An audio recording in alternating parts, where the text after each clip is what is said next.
n'est pas faite pour s'occuper des maladies, des pathologies des personnes. Elle est faite pour s'occuper des maladies et des pathologies des sociétés. C'est ça qu'il devrait respecter. Une société malade a besoin d'un remède astrologique. On a cru qu'elle pouvait avoir besoin d'un remède constitutionnel, avec une jolie, belle constitution. Et ça, c'est un leurre. Cette constitution n'a aucune valeur. C'est un toc. En revanche, l'astrologie peut servir pour organiser une société dans le temps et dans l'espace. Dans le temps, parce qu'il y a un temps pour tout.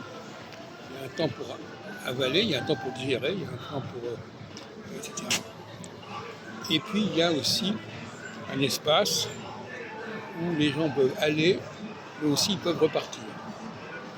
Tout ça peut être complètement désorganisé et il faut le réorganiser.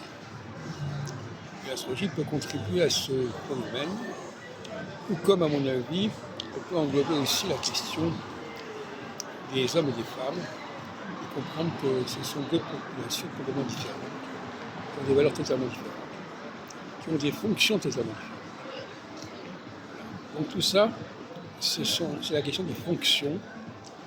Alors on pourrait parler d'une anthropo-astrologie ou anthropo-cosmologie qui combine la connaissance de l'anthropologie, la connaissance des cycles cosmiques, dans un modèle que j'ai élaboré. Et le dysfonctionnement d'une société, c'est quand une société ne respecte pas son propre système.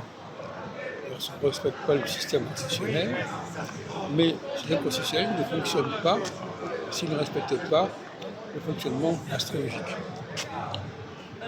C'est-à-dire que si, par exemple, si la Constitution détermine un commencement d'un mandat et la fin d'un mandat, c'est une aberration parce que l'astrologie peut dire qu'à un moment donné, il peut y avoir un certain mandat, au bout de 2 ans, il peut y avoir un autre mandat, et ce n'est pas au bout de 5 ans ou au bout de 7 ans.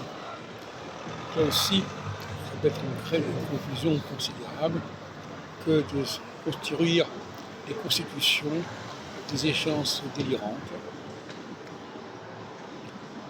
Et donc finalement, la vraie voie, ce n'est pas la consultation individuelle, personnelle, comme a cru quelqu'un comme Diane Rugard, mais c'est la consultation, le conseil politique que l'on peut donner aux dirigeants et aux sociétés.